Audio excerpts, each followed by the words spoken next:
வணக்கம். இன்றைய அரசியல் ஆடுகளம் சொல்லும் செய்திகள் என்ன அப்படிங்கிறத பற்றி பார்க்கலாம். எலெக்ஷன் கமிஷன் கொடுத்த ஷாக்கில் இருக்கிறார்கள் திமுகவின் முக்கிய தலைவர்கள். அதாவது 98 லட்சம் போன உடனே திமுகவினர் தலைவர்கள் மத்தியில் மிகப்பெரிய அதிர்ச்சி ஏற்பட்டிருக்கு அப்படின்னு செய்தி வந்திருக்கு. நிறைய பேர் இந்த தடவை எம்எல்ஏ எலெக்ஷன் சீட்டு கேட்டாங்க, நாமினேஷன்லாம் கொடுத்துட்டாங்க, இதெல்லாம் மனு தாக்கல்லாம் கொடுத்துட்டாங்க. கட்சிக்கு மனு தாக்கல் பண்ணியிருக்காங்க. போன தடவை 5 கோடி ரூபா வாங்கினதா செய்தி வந்தது. எம்எல்ஏ சீட்டு நிற்கிறதா இருந்தால் 5 கோடி. இந்த தடவை 1 கோடி கேட்டாலும் நம்ம கொடுக்க தயாராக இல்லை. 1 கோடி ரூபாயை ஏன் வீணடிக்கணும், தோற்பது உறுதி அப்படிங்கிற எண்ணத்தில் திமுக தலைவர்கள்லாம் புலம்ப ஆரம்பிச்சிட்டாங்க. பழைய எம்எல்ஏக்கள்லாம் இதுதான் நமக்கு கடைசி தேர்தல், இனி எம்எல்ஏவாக நம்ம கனவுல கூட ஆக முடியாது. மந்திரிகள்லாம் மூட்டை கட்ட ஆரம்பிச்சிட்டாங்களாம், ஃபைல்களெல்லாம் எடுத்து வைக்க ஆரம்பிச்சிட்டாங்களாம், ஃபைல்களெல்லாம் பதுக்குறாங்களாம். முக்கியமான இதெல்லாம் மாட்டிடக்கூடாது. ஏன்னா மத்திய அரசாங்கம் ஜனவரிக்கு அப்புறம் சில முக்கியமான தலைவர்களை ரவுண்டு கட்டி வச்சுருக்காங்க. அந்த ரவுண்டு கட்டி வச்ச தலைவர்கள்னால் எலெக்ஷனுக்கு முன்னாடி பிடிக்கணும்னு இருக்காங்க. கெடுவான் கேடு நினைப்பான். மற்றவங்களே ஜெயிலுக்கு அனுப்புனீங்கல்ல, வரிசையாக ஜெயிலுக்கு போக தயாராக இருங்க, எல்லாம் ரெடி பண்ணிக்கிட்டு இருக்காங்க. அதனால் திமுக தோற்பது உறுதி அப்படிங்கிற மனநிலை திமுகவினர் மத்தியிலேயே வந்து விட்டது. தொகுதி மாற நினைக்கிறார்களாம் விஐபிகள், திமுக விஐபிகள்.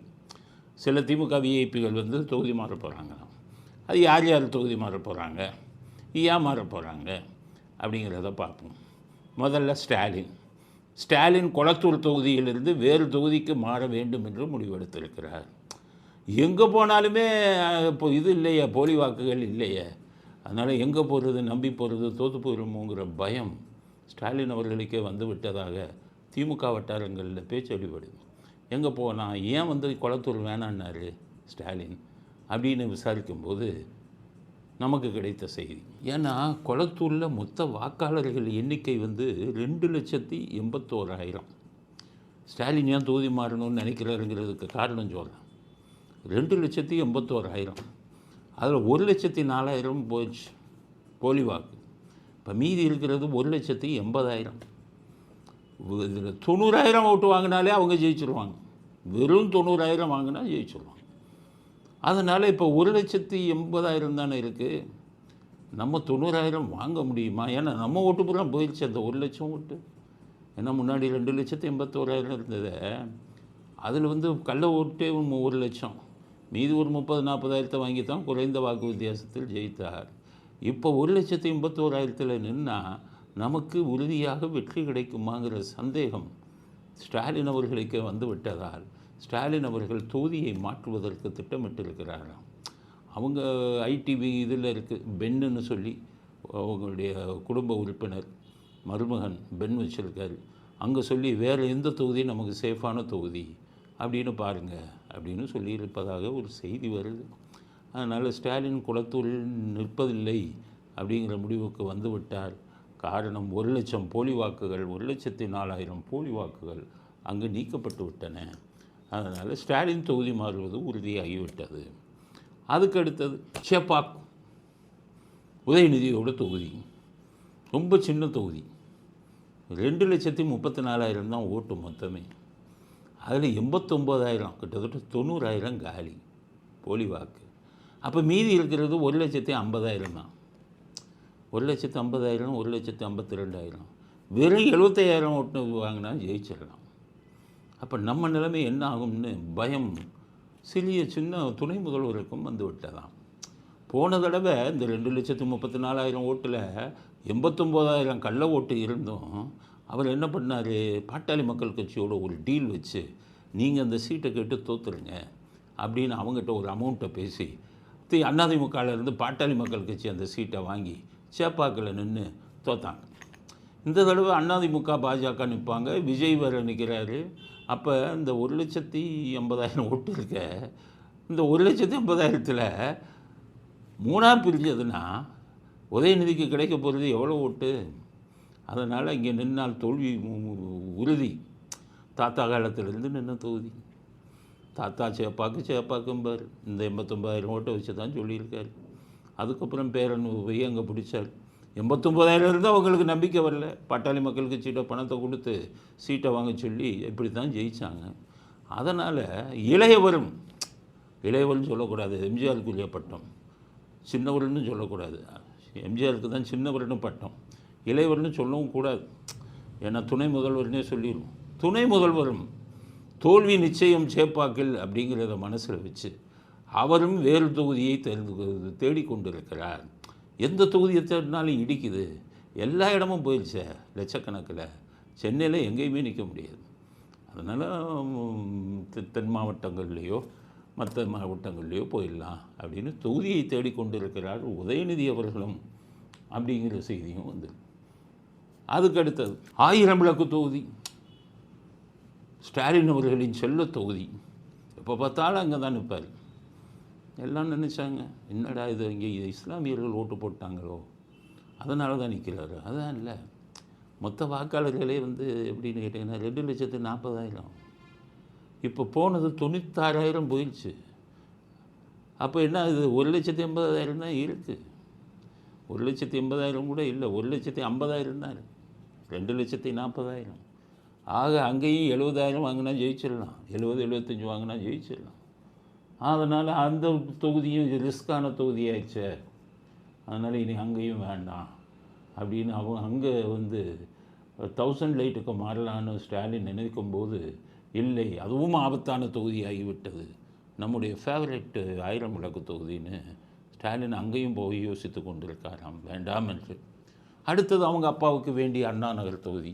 அங்கே தானே 1,00,000க்கு மேலே இருந்த ஓட்டு, அதனால் அங்கே நின்னாலும் தகுதுன்னு சொல்லி சென்னையவே ஒரு காலத்தில் படித்தவர்கள் எம்ஜிஆர் வந்து ஒரு சினிமா நடிகர் என்பதை யோசித்து விட்டு தான் எங்களுக்கு போட்டார்கள்னு ஊரை மற்றினாங்களே, கள்ள ஓட்டாக போட்டு அவங்க எல்லாம் இப்போ சென்னையை விட்டு எப்படிடா ஓடலாம் அப்படின்னு சொல்லி தொகுதி தேடி கொண்டிருப்பதாக ஒரு மகிழ்ச்சியான செய்தி வந்திருக்கிறது. எடப்பாடி சொல்லிட்டார், எடப்பாடி இன்னைக்கு அறிக்கை விட்டார், எல்லாம் இந்த கள்ள ஓட்டை வச்சுக்கிட்டு இந்த போலி ஓட்டை வச்சு ஜெயிச்சிடலாம், போலி ஓட்டுக்களை வைத்து ஆட்சியை பிடித்து விடலாம் என்று கனவு கண்டார்கள், ஆனால் அவர்கள் கனவில் மண் விழுந்து விட்டது அப்படின்னு சொல்லிட்டார். அதனால் அவங்க கனவு போச்சு. இப்போவே அதிகாரிகள் மட்டத்தில் மாற்றம் தெரிகிறனா, நிறைய அதிகாரிகள் அடுத்தது போனியாகாது, நம்ம என்ன ஆக போகிறோமோ அப்படின்னு சொல்லி அதிகாரிகள் மட்டத்தில் நாங்கள் வச்சுருக்கோம். காவல்துறை அதிகாரி லிஸ்ட்டு ஆதாரத்தோடு வச்சுருக்கேன், யார் யார் ஆளுங்கட்சி மாவட்ட செயலாளராக இருந்தாங்க அப்படிங்கிற லிஸ்ட்டெல்லாம் வச்சுருக்கோம், விடவே மாட்டோம். நாங்களும் எதிர்க்கட்சி தலைவர்களுடன் எங்களுக்கு தொடர்பு இருக்கிறது. அங்கே வருங்காலத்தில் ஆளுங்கட்சி யார் வந்தாலும் சரி, அதிமுக பாஜக வந்தாலும் சரி, தாவேக்கா வந்தாலும் சரி, அவர்களிடம் எங்களுடைய தொடர்பை பயன்படுத்தி காவல்துறையில் கூலி வேலை பார்த்த அத்தனை அதிகாரிகளையும் காலி பண்ணுறது தான் ஆதாரத்துடன் வைத்திருக்கிறேன், யார் யார் மாவட்ட செயலாளராக வேலை பார்த்தார்கள் என்று. எல்லாம் ரெடியாக இருங்க வீட்டுக்கு போக. அதனால் எங்கள் ஆதாரங்களை வச்சுட்டு எத்தனை வழக்குகள் உங்கள் மீது பாய்கிறதுன்னு பாருங்கள். அப்போ என்ன பண்ணுவாங்க, அப்போ ஆளுங்கட்சி அவர்றவங்க. அதனால் இப்போ மிகப்பெரிய மாற்றம் அதிகாரிகள் மத்தியில் வந்துவிட்டது, அதிகாரிகள் மட்டத்தில் பயம் வந்துவிட்டது. அதனால் அதிகாரிகளும் அரண்டு போயிருக்கிறார்கள் அரசியல்வாதிகளைப் போல அப்படிங்கிறது அடுத்த கட்ட செய்தி. அடுத்தது எங்களுடைய இயக்கத்தின் உயர்மட்ட குழு கூட்டம் சமீபத்தில் நடைபெற்றது. அதில் முதல்ல ஒரு முடிவு எடுத்திருக்கோம். அதாவது ஸ்டாலின், உதயநிதி இவர்கள் இருவருக்கும் எதிராக பொது வேட்பாளரை நிறுத்த வேண்டும் அப்படின்னு சொல்லி, இதற்காக அதிமுக பாஜக தலைவர்களுக்கும் அமித்ஷா அவர்களுக்கும் தாவேக்காவின் தலைவர் விஜய் அவர்களுக்கும் தனித்தனியாக கடிதம் எழுதுவது அப்படின்னு முடிவு பண்ணியிருக்கோம். ஃபஸ்ட்டு அமித்ஷா, ஸ்டாலினுக்கு எதிராக பொது வேட்பாளரை நிறுத்துங்கள். அதிமுக பாஜக கூட்டணி, தாவேக்கா விஜய் இவங்க 2 பேர்த்தில் யாராச்சும் நிறுத்திக்கலாம். யார் நிறுத்தினாலும் மற்றவர்கள் அதுங்க வந்து பொது வேட்பாளராக நிறுத்துவதற்கு வசதியாக அவர்கள் இருவரில் ஒருவர் வாபஸ் வாங்கிக்கிட்டு முதலமைச்சர் நிற்கக்கூடிய தொகுதியில் பொது வேட்பாளரை நிறுத்த வேண்டும் அப்படின்னு சொல்லி எதிர்க்க உங்கள் கட்சி தலைவர்களுக்கு கடிதம் எழுதுகிறதாக இருக்கும். அதே மாதிரி உதயநிதி எந்த தொகுதியில் நிற்கிறாரோ அந்த தொகுதியில் பொது வேட்பாளரை நிறுத்த வேண்டும் என்று இந்த தலைவர்களை கேட்டுக்கொள்வது. இந்த தலைவர்களுடன் எங்களுக்கு இருக்கும் உறவை பயன்படுத்தி அவர்களிடம் பேசி முதலமைச்சருக்கும் துணை முதலமைச்சருக்கும் எதிராக பொது வேட்பாளரை நிறுத்த வேண்டும் அப்படிங்கிற கோரிக்கையை வற்புறுத்துவது என்று நாங்கள் முடிவெடுத்திருக்கிறோம். எங்கள் இயக்கத்தின் சார்பாக அதுக்கு உடனடியாக 3 விஷயங்களை முடிவெடுத்திருக்கோம். ஒன்று, திமுக முதல்வர் துணை முதல்வர் 2 பேருக்கும் எதிராக பொது வேட்பாளர். அதுக்கடுத்தது 2வது, election commission chief election commissioner தலைமை தேர்தல் ஆணையர் டெல்லி அவர்களுக்கு ஒரு கடிதம் எழுத போகிறோம். என்ன கடிதம் அப்படின்னு பார்த்தீங்கன்னா, ஜனவரி மாதத்திலிருந்து நிர்வாகத்தை எலெக்ஷன் கமிஷன் எடுத்துக்கணும். ஏப்ரல் முதல் வாரத்தில் நீங்கள் இதை வைக்கணும் தேர்தல். ஏன்னு கேட்டிங்கன்னா, ஏப்ரல் தாண்டிடுச்சுன்னா ஏப்ரல் மேலே எல்லோரும் வெக்கேஷனுக்கு போவாங்க, கோடை விடுமுறை. அதனால் பல பேர் ஓட்டு போட முடியாமல் போயிடும். மார்ச் மாதத்திற்குள் பள்ளி இவங்களெல்லாம் எக்ஸாம் எல்லாம் முடிச்சுட்டு வகுப்புக்கு இவங்களெல்லாம் பள்ளி இறுதி பரீட்சையை முடித்து விட்டு ஏப்ரல் முதல் வாரத்திலேயே எலெக்ஷனை நடத்தணும். அப்போ தான் கோடை விடுமுறை செல்பவர்களுக்கு வசதியாக இருக்கும். ஜனவரி எப்போவுமே சட்டம் என்ன சொல்கிறதுனா, எலெக்ஷன் எப்போ நடக்குதோ அதுக்கு 3 மாதத்துக்கு முன்பாகவே எலெக்ஷன் கமிஷன் தேர்தல் ஆணையம் அட்மினிஸ்ட்ரேஷன் நிர்வாகத்தை கையில் எடுக்க வேண்டும். ஸோ நிர்வாகம் ஜனவரி 1ஆம் தேதி முதல் இவங்களுக்கு எலெக்ஷன் கமிஷன் நிர்வாகத்தை கையில் எடுக்க வேண்டும் அப்படின்னு ஒரு கடிதத்தை தலைமை தேர்தல் ஆணையருக்கு எழுத போகிறோம். அடுத்த கடிதம் தான் முக்கியமான கடிதம். இப்போது இருக்கும் அதிகாரிகள் யார் யார் திமுகவுக்கு ஆதரவாக செயல்பட்டார்கள் என்பதை ஆதாரத்துடன் விவரித்து அந்த அதிகாரிகளை எல்லாம் தேர்தல் கமிஷன் தனது அதிகாரத்தை கையில் எடுத்தவுடன் அவர்கள் அனைவரையும் மாற்றம் செய்ய வேண்டும். அவர்களை அந்த பதவியிலேயே வைத்து கொண்டு தேர்தலை நடத்தினால் அவர்கள் திமுகவின் ஏஜென்ட்டுகளாக செயல்படுவார்கள். அவங்கள மாற்றணும். லிஸ்ட்டு வச்சுருக்கோம். லிஸ்ட்டுக்கான அவங்க ஏன் மாற்ற சொல்லுவோங்கிறது ஆதாரத்தை வச்சுருக்கோம். அதனால் தலைமை தேர்தல் ஆணையருக்கு அடுத்த வாரம் கடிதம் எழுதுவதாக முடிவெடுத்திருக்கிறோம். அதிகாரிகளை மாற்ற வேண்டும். அதாவது திமுகவின் மாவட்ட செயலாளராக செயல்பட்டு கொண்டிருந்த அதிகாரிகளை உடனடியாக மாற்றம் செய்ய வேண்டும். அந்த அதிகாரிகளுக்கு அதோடு அவ்வளோதான். அதுக்கப்புறம் திமுக வேறு அதோடு வீட்டுக்கு போக வேண்டியது தான். இல்லைன்னா உங்களுக்கு ராமேஸ்வரம் அகதிகள் முகாம் இருக்குல்ல, அங்கெல்லாம் போஸ்டிங் காத்துக்கிட்டு இருக்கு. ரெடியாக இருங்க. ஆதாரத்துடன் வைத்திருக்கிறோம். வருங்காலத்தில் நீங்கள் இந்த பதவியை விட்டு போன உடனே உங்கள் மீது பல வழக்குகளை நீதிமன்றத்தின் மூலம் எப்படி பாய வைக்க வேண்டும் என்பது எங்களுக்கு தெரியும். அதுவும் நடக்கும். அதனால் இந்த 3 விஷயங்களையும் எங்களுடைய இயக்கத்தின் கூட்டத்தில் முடிவெடுத்திருக்கிறோம். பொது வேட்பாளர் 1, காவல்துறை அதிகாரிகள் மற்றும் IAS அதிகாரிகள் திமுகவுக்கு ஆதரவாக செயல்பட்டவர்களை உடனடியாக தேர்தல் கமிஷன் நிர்வாகத்தை தன் கையில் எடுத்தவுடன் அவர்களை மாற்ற வேண்டும் அப்படிங்கிறது. 3வது, ஜனவரி மாதமே தேர்தல் கமிஷன் அதிகாரத்தை கையில் எடுக்க வேண்டும். ஏப்ரல் முதல் வாரத்தில் தேர்தலை நடத்த வேண்டும் அப்படிங்கிற இந்த 3 கோரிக்கையையும் எங்களுடைய கூட்டத்தில் முடிவெடுத்திருக்கிறோம் அப்படிங்கிறது அடுத்த கட்ட செய்தி. அடுத்தது, திமுகவுக்கு மட்டும் ஷாக்கு கொடுக்கல சார். இது அவன் கூட்டணி கட்சி பூரா அரண்டுட்டாங்க. திருமாவளவன் பயந்துட்டார். அவர் என்ன சொல்கிறாரு, 98 லட்சம் வாக்காளர்களை நீக்கிட்டு பாஜக தில்லுமுள்ளில் ஈடுபட முயற்சி செய்யலாம். இந்த 97 லட்சம் பேருடைய வாக்குகள் பறிக்கப்பட்டதன் மூலம் பாஜக இந்த தேர்தலில் தில்லுமுள்ளு செய்ய திட்டமிட்டிருக்கிறது என்பதையும் உணர முடிகிறது. தில்லுமுள்ள ஈடுபட்டதை நீங்கள் தானப்பா. உங்களுடைய முக்கிய ஆயுதமே 98 லட்சம் போலி வாக்குகள் தானே. 98 லட்சம் போலி வாக்குகள் போயிட்டால் தில்லுமுள்ள எங்கே இருந்து வரும்? பாஜக இப்படி பண்ணுவாங்க. அதனால் பயந்து போயிருந்தீங்கன்னா எதை வேணாலும் பேசுகிறதா? தில்லுமுள்ளு ஆசாமிகளே நீங்கள் தானே, உங்கள் கூட்டணி தானே. அதனால் முடிஞ்சு போச்சு உங்கள் சகாப்தம். பாஜக போயிட்டு தில்லுமுள்ளு பண்ணுறதுக்கு என்னத்தை இருக்குது? அங்கே வாக்காளர்கள் இருந்தால் தானே. வாக்காளர்களுக்கெல்லாம் சொல்கிறேன், வாக்காளர்கள் உங்கள் இதை விடுபட்டு போயிருந்தால் நீங்கள் சேர்ந்துடலாம். சில பேர் சொல்கிறாங்க வாடகை வீட்டில் இருக்கிறவங்களுக்கு வாக்கு உரிமை கொடுக்க மாட்டேங்கிறாங்க. அது தப்பு. உங்களுடைய வாக்காளர் அடையாள அட்டை ஏற்கனவே உள்ளது இருந்தால் அதில் இருக்கிற நம்பர், அதில் இருக்கிற வாக்காளர் அட்டை எண், அதை ஒரு ஃபார்மை வாங்கி அதில் ஃபில்லப் பண்ணி உங்கள் ஃபோட்டோவை ஒட்டி கொடுத்துருங்க. உடனடியாக உங்கள் அதை வாக்காளர் அட்டை இதில் சேர்த்துருவாங்க. எல்லோருக்கும் வாக்குரிமை உண்டு. அதனால் உங்கள் வாக்காளர் அட்டை எடுத்து எத்தனை பேர் இருக்கீங்களோ அவங்கெல்லாம் சேர்த்துருங்க. திமுககாரவங்களாக இருந்தாலும் சொல்கிறேன், சேர்த்துருங்க, ஓட்டு போடுங்க. ஓட்டு என்பது உங்கள் உரிமை. திமுகவாக இருந்தாலும் அதிமுகவாக இருந்தாலும் யார் வேணாலும் நாங்கள் அதைத்தான் சொல்கிறோம். எல்லோரும் உண்மையான வாக்காளர்களாக மாறுங்க. போலி வாக்காளர் மட்டும் உள்ளே போகாத. திமுககாரன்னு சொல்லுங்கள், போலி வாக்காளராக நீ உள்ளே போகாத. இந்த தடவை உள்ளே போகிறது உறுதி. அதனால் பண்ணிடுங்க. 8-10 மணிக்குள்ளே எல்லாம் ஓட்டு போட்டுருங்க, இல்லைன்னா உங்கள் ஓட்டை போட்டுருவாங்க.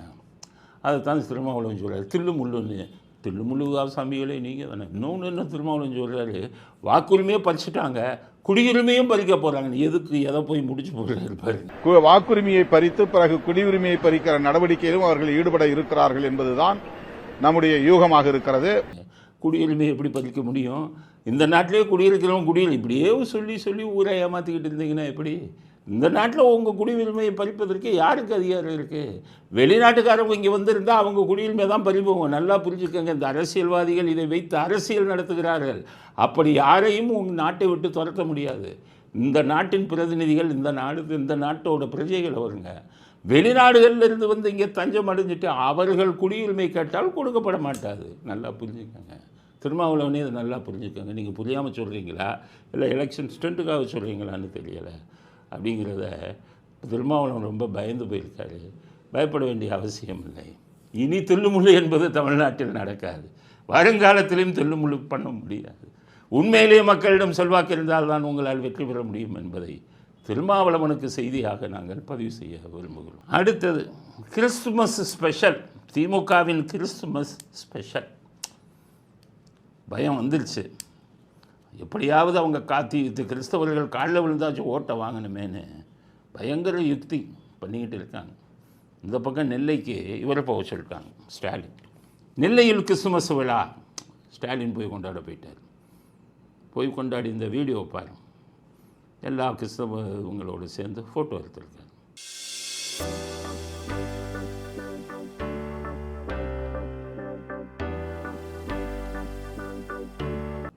தப்பில்லை. கிறிஸ்துமதம் வந்து ஒன்றும் எதிரி இல்லை, தப்பில்லை. ஒரு முதலமைச்சர் எல்லா மதத்துக்கும் பொதுவானவர். தீபாவளிக்கு மட்டும் வாழ்த்து சொல்ல மாட்டாராம். தீபாவளி வந்து உங்களுக்கு பிடிக்காதான்.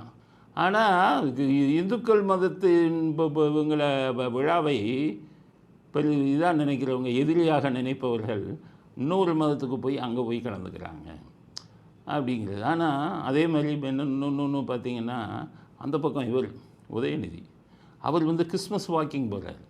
அவர் வேளாங்கண்ணிக்கு போயிட்டார். இவர் வந்துக்கிட்டு நெல்லைக்கு போய் கிறிஸ்மஸ். உதயநிதி வேளாங்கண்ணியில் போய் தெருவில் நடந்து போகிறாரு. சீன்றதுக்கு ஆள் இல்லை. திரும்பி கூட பார்க்க மாட்டேங்கிறாங்க. யார் இந்த வீடியோவை பாருங்களேன்.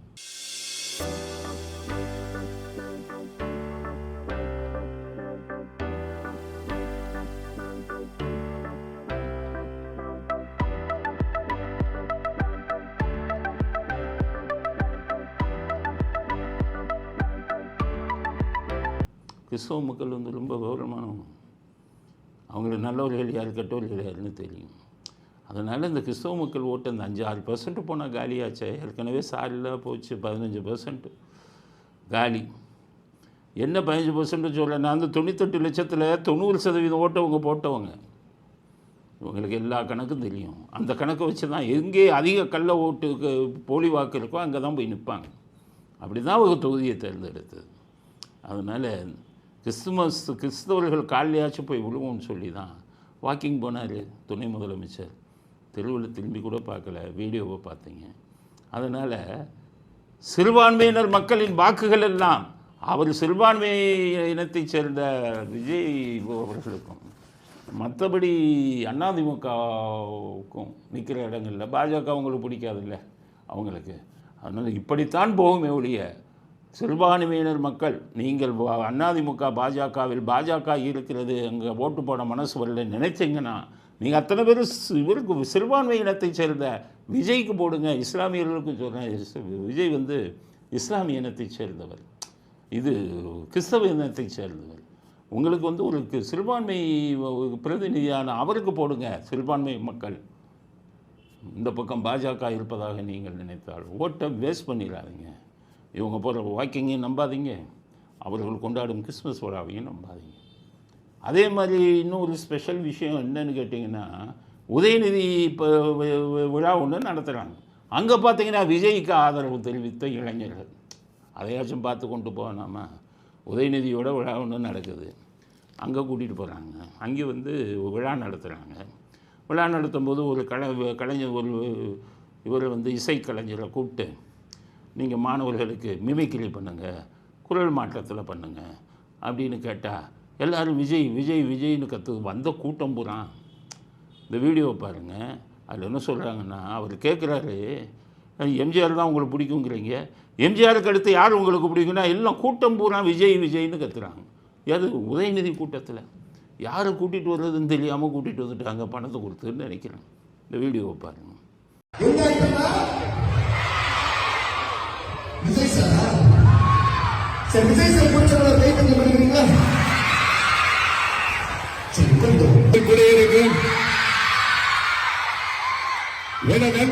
நண்பா நம்பிகள் எல்லாருமே ஒரே வணக்கம்.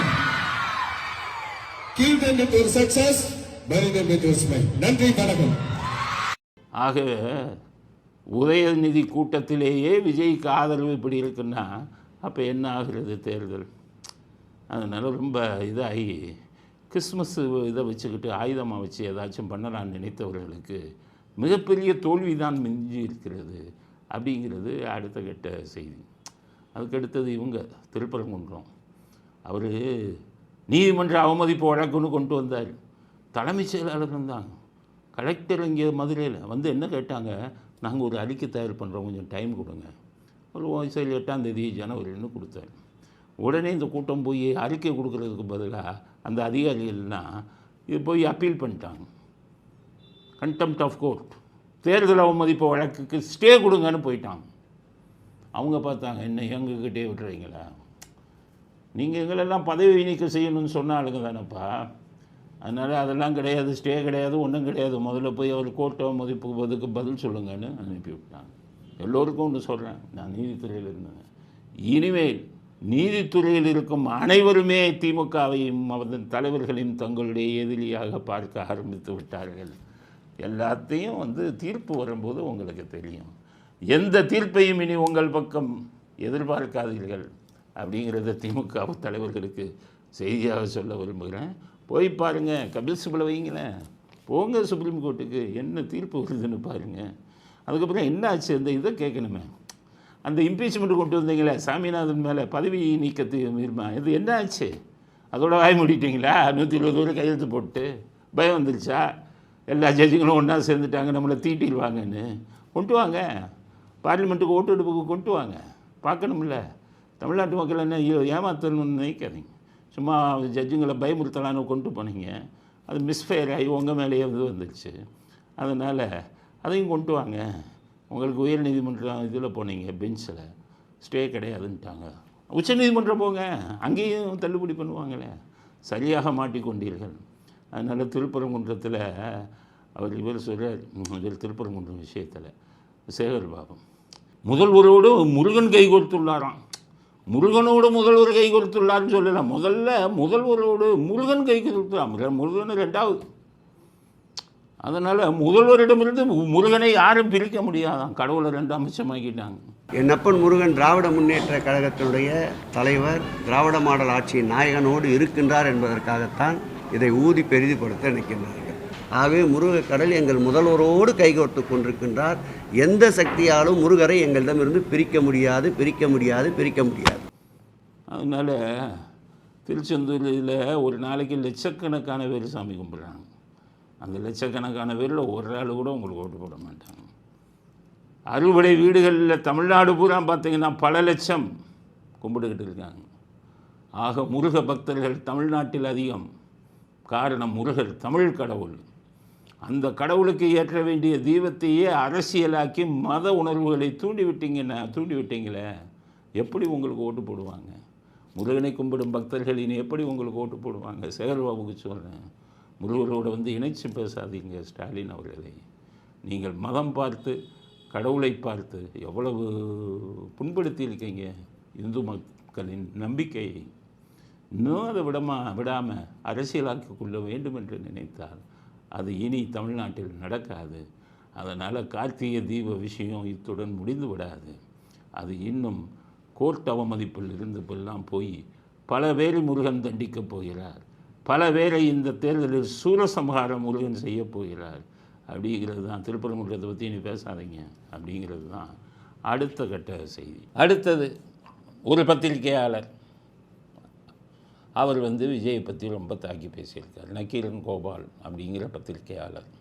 அவர் எனக்கு காவல்துறையில் இருந்ததுலேருந்து அவருக்கு தெரியும், அவருடைய முழு இதுவும் எனக்கு தெரியும். நானும் டிஜிபி அலெக்சாண்டர் அவர்களும் பல முறை டிஜிபி அலெக்சாண்டர் அவர்கள் என்னிடம் பேசியிருக்கிறார். அவருடைய இந்த வீரப்பன் இதில் பிரச்சனைகள் வரும்போது பல விஷயங்கள் நான் இருக்கும்போது, அவர் ரூமில் இருக்கும்போதெல்லாம் நடந்திருக்கு. அவரை பற்றி எனக்கு ரொம்ப நல்லா தெரியும். அவர் எப்படிப்பட்டவர், அவரை நான் தனி மனித தாக்குதல் தேவையில்லை. ஆனால் கருத்து விஷயத்தில் அவர்கள் சொல்லக்கூடிய கருத்து மாற்று கருத்தாக இருந்தால் அதற்கு பதில் சொல்ல வேண்டியது நம்முடைய கடமை. எப்படின்னு கேட்டிங்கன்னா, விஜயை ரொம்ப கொச்சையாக தாக்குறாரு, அது தவறு. அவர் அரசியலுக்கு வருவது அவர் உண்மை. அவன் இவன் போடா வாடா இந்த மாதிரியெல்லாம் ஒரு பத்திரிகையாளர் கொச்சையான வார்த்தைகளை பேசுகிறது மிக தவறு. அதனால் நாகரிகமான பத்திரிகையாளராக நீங்கள் மாறணும் அப்படிங்கிறது தான் நக்கீரன் கோபாலுக்கு நான் கொடுக்கக்கூடிய வேண்டுகோள். இன்றைக்கி பேசியிருக்காரு, எதிர்கால சந்ததியினரெல்லாம் சமூக விரோதிகளாக மாற்றுகிறார் விஜய்ங்கிறத பேசியிருக்காரு. இந்த வீடியோ பாரு. உங்களுக்கு ஒரு எதிர்கால தலைமுறையை சமூக விரோதி ஆக்குற வேலையை பார்த்துட்டு இருக்கான், தற்குறிகளை உருவாக்குற வேலையை பார்க்குறான். அதை எப்படி நம்ம விட முடியும்? நான் என்ன கேட்குறேன், தமிழ்நாட்டு மக்கள் கேட்குறேன், விஜய்க்கு சப்போர்ட் பண்ணுறேன்னு நினைக்காதீங்க. நான் எப்போ உண்மையை தான் பேசுவோம். அவர் பதில் சொல்ல மாட்டார். அதனால் நாங்கள் எடப்பாடி சார்பாகவும் விஜய் சார்பாலாம் நாங்கள் தான் பதில் சொல்லுவோம். இளைஞர்களை வருங்கால இளைஞர்களை சமூக விரோதிகளாக மாற்றி இருக்கிறாருன்னு சொல்கிறாரு. இளைஞர்களை சமூக விரோதியாக மாற்றினது யார்? உங்கள்கிட்ட இருக்கிற இளைஞர்கள் பூரா எப்படிப்பட்ட சமூக விரோதிகள்னு உங்கள் மாநாடு உங்கள் பொதுக்கூட்டம் நடக்கும்போது வந்த வீடியோவை போட்டோம். நீங்கள் தான் இளைஞர்களை, பெரும்பாலான இளைஞர்களை சமூக விரோதிகளாக மாற்றி வைத்து கொண்டிருக்கிறீர்கள். அதனால தான் உங்கள் இதுக்கு வர்றவன்லாம் எல்லாத்தையும் திருடிட்டு போகிறான். அடுத்தது, இளைஞர்களை டாஸ்மாக் கொண்டு சமூக விரோத செயல்களில் ஈடுபட வைத்தது யார்? நீங்கள் டாஸ்மாக் மூடுனா அவங்க இளைஞர்கள்லாம் திருந்திருப்பாங்கல்ல. போதை மருந்து தலைவிரித்து ஆடுகிறது. இளைஞர்களை போதை மருந்துக்கு அடிமையாக்கினால் அவர்கள் சமூக விரோதிகளாக மாறுவதற்குத்தானே வாய்ப்புண்டு. ஆக இளைஞர்களை சமூக விரோதியாக ஆக்கி கொண்டிருப்பவர்கள் உங்கள் தான், திமுக ஆட்சியில் உள்ள உங்கள் தலைவர்கள் தான். நீங்கள் போய் விஜயை போய் இளைஞர்கள் சமூக விரோதிகளாக மாறுறாங்கன்னா அவன் கூட்டம் முடிஞ்சோடனே எல்லாத்தையும் அள்ளி க்ளீன் பண்ணிட்டு போகிறான். உங்களை மாதிரி கூட்டத்தில் எவனாச்சும் டாஸ்மாக் அடித்தானா, சிகரெட்டை பீடி அடித்தானா, எதையும் திருடிட்டு போனானா? அப்போ உண்மையான சமூக விரோதிகள் யார்? நீங்கள் தானே. இவர் விஜய் அடுத்து ஒரு கருத்து சொன்னாராம் திருவள்ளுவரை பற்றி. வள்ளுவர் கூட்டத்துக்கு இவ்வளோ செலவு செய்கிறீங்க, மக்களுக்கு செலவு செய்ய மாட்டேங்கிறீங்கன்னு சொன்னாங்க. உண்மை தானே. வள்ளுவர் கூட்டத்துக்கு செலவு செய்கிறதுனா ஏதோ இங்கே வள்ளுவர் கூட்டம்னு ஒன்று இருக்குது, போதும். அதுக்கு போய் கோடிக்கணக்கில் நீங்கள் ஏன் செலவு பண்ணணும்? ஏழை எளியவர்களுக்கு செய்யலாமே அப்படிங்கிறது தான் அவர் சொல்லியிருக்காரு. கேளுங்க, நக்கீரன் கோபால் சொன்னாங்க. வள்ளுவர் கூட்டத்துக்கு செலவழிக்கிறீங்க, மக்களுக்கு செலவழிக்க மாட்டியா அப்படின்னு ஒரு வார்த்தையை போட்டார். போகிற போக்கில் போட்டார். அப்படி வள்ளுவர் கூட்டத்துக்கு செலவழிக்குது. ஏன்னா வள்ளுவரை பற்றி தெரிஞ்சவனுக்கு வள்ளுவர் கூட்டத்துக்கு செலவழிப்பாங்க. நீ வள்ளுவனை படிக்காதவனுக்கு உனக்கு எப்படி அதை பற்றி தெரியும்? இப்போ அப்படின்னு சொல்லிட்டு என்ன சொல்கிறார், வள்ளுவரை பற்றி உனக்கு என்ன தெரியும்? இவங்கெல்லாம் படித்து இது பண்ணிட்ட மாதிரி பேசுகிறேன். முயற்சி திருவினையாக்கும், முயற்சின்மை இளமை புகுத்தி விடும்னு சொன்னார் வள்ளுவர். எங்கே ஒருக்கா சொல்லு. முயற்சி திருவினையாக்கும், முயற்சின்மை இளமை புகுத்தி விடும்னு சொன்னார் வள்ளுவர். இளமை புகுத்தி விடும்னு சொன்னார் வள்ளுவர். உங்களுக்கு வள்ளுவரை பற்றி உங்கள் தலைவர்களுக்கு தெரியுமா? ஈவேரா வள்ளுவரை ஒழுங்காக திருக்குறளை ஒழுங்காக படித்திருந்தால் தங்கத்தட்டில் வைக்கப்பட்ட மழம் அப்படின்னு சொல்லி திருக்குறளில் சொல்லியிருப்பாரா? அப்போ ஒழுங்காக படிக்காது யார் திருக்குறளை? உங்கள் தலைவர்கள் தானே. முதல்ல கருணாநிதி அவர்களே திருக்குறளை ஒழுங்காக படித்தாரா? அவர் எழுதின குறளோவியத்தை போய் பாருங்க. திருக்குறளில் திருவள்ளுவர் சொன்ன கருத்துக்களை அவர் சரியாக பிரதிபலித்தாரா? அவர் இஷ்டத்துக்கு எழுதுகிறாரு. கவிதை நயம், இத நயம்னு அந்த திருக்குறளையே கொச்சைப்படுத்தி எழுதினார். காமத்து பால்னு எழுதினார் வள்ளுவர். அதை மாற்றி இன்பத்து பால்னு இவர் எழுதினார் கருணாநிதி. வள்ளுவர் எழுதிய எழுத்துக்களை மாற்றுவதற்கு அவருக்கு என்ன உரிமை இருக்கிறது? காமமும் இன்பமும் ஒன்று தானா? பத்திரிகையாளரை கேட்குறேன். விவாதத்துக்கு வரீங்களா? காமம்னா என்ன, இன்பம்னா என்ன, எப்படி ஒரு காமத்துப்பால் இன்பத்துப்பால் என்று வந்து கருணாநிதி வந்து மாற்றி சொன்னார். ஆக வள்ளுவருக்கு நீங்கள் இப்போ ஒழுங்காக படிக்காதவங்க நீங்கள் தான், திருக்குறளை ஒழுங்காக படிக்காதவங்க நீங்கள் தான். நீங்கள் போய் முதல்ல ஒழுங்காக படித்து கொண்டு வாருங்க திருக்குறளை. அதுக்கடுத்தது இதை பற்றி சொல்கிறார். தளபதி உதயநிதியை இளம் பெரியார்னு சொன்னாங்களே, அதை வந்து நம்ம ஆதவர்ஜுன் வந்து கொஞ்சம் பேசியிருக்காராம். அதுக்கு பதில் சொல்கிறார். நினைக்கிறோங்க, நீ எப்படி பேசலாம்? பெரியாரே இளம் பெரியார் நாங்கள் சொல்லணும்னா அதுக்கு நிறைய ஆதாரம் இருக்கான் அவருக்கு. அது அப்படி பார்த்தா தளபதிங்கிறது எங்கள் தலைவருக்குரிய பேர், எங்களுக்குரிய பேர். நீ அவன் எப்படி இளைய தளபதின்னு ஏன் மாற்றினீங்க? தளபதிங்கிற பேர் உங்களுக்கு பட்டா கொடுத்த மாதிரி. பெரியாரை இளம் பெரியார்னு எப்படி, அதாவது துணை முதல்வரை வந்து அப்போ அண்ணன் ஏவாவல் அண்ணன் பேசும்போது இளம் பெரியார்னு சொல்லிட்டு போயிட்டார். ஏன்னா அது காரணம், அந்த இளம் பெரியார் சொல்கிறதுக்கான ஆதாரங்கள் நிறைய விஷயம் இருக்குது, அதை வச்சு அவர் சொல்கிறார். அதை ஒருத்தன் இங்கே சொல்கிறான், அதை எப்படி இளம் பெரியார்னு, பெரியார் எங்க இளம் பெரியார்னு சொல்கிறாங்க அப்படின்னு. அப்போ தான் நான் கேட்டேன், ஏன்னா மூதேவி, தளபதினா இந்திய தமிழ்நாட்டில் ஒரே ஒரு தளபதி தான், 30-40 வருஷமாக ஒருத்தரை தான் தளபதின்னு சொல்லிட்டு இருக்கோம். நீ வெங்காயம் இளைய தளபதி என்ன இதுக்கு வச்ச, என்ன வென்றுக்கு வச்ச? தளபதின்னு சொல்கிறீங்களே, தளபதிங்கிறது உங்களுக்கு பட்டா போட்டு கொடுத்த பேரா? தளபதிங்கிறது யாருக்கு வைக்க வேண்டிய பேர் தெரியுமா? இராணுவ தளபதி, விமானப்படை தளபதி, கப்பற்படை தளபதி. தளபதிங்கிற வார்த்தை வந்து சொந்தமானதே நம்ம இராணுவத்துக்கு தான். அதை எடுத்து நீங்கள் பேரை வச்சுக்கிட்டு தளபதி அப்படிங்கிற எங்கள் பேரை நீ எப்படி இளைய தளபதின்னு வைக்கலாம்னா, ஜெயலலிதா கேட்டாங்க அவர், என்னப்பா தளபதி தளபதிங்கிறீங்களே, ஏன் லாஸ்ட் ரோவில் போய் நிற்கிறீங்க, ஃப்ரண்ட் ரோவுக்கு வாங்கன்னு கேட்டாங்க. தளபதிங்கிற பட்டத்துக்கு நீங்களே பொருத்தம் இல்லாதவர்கள் தானே, உங்களுக்கு அது சொந்தமான வார்த்தை என்று உங்களால் எப்படி கூற முடியும்? விஜய் இளைய தளபதின்னு வச்சுட்டா என்ன பட்டா கொடுத்துருக்கு உங்களுக்கு அப்படிங்கிறது அந்த பத்திரிகையாளருக்கு நாங்கள் கேட்க வேண்டிய அடுத்த கேள்வி அப்படிங்கிற கருத்தையும் இறுதி கருத்தாக பதிவு செய்ய விரும்புகிறோம். இத்துடன் இன்றைய அரசியல் ஆடுகளம் நிறைவு பெறுகிறது. மீண்டும் நாளை புதிய செய்திகளுடன் உங்களை சந்திக்கிறோம். நன்றி, வணக்கம், ஜெய் ஹிந்த்.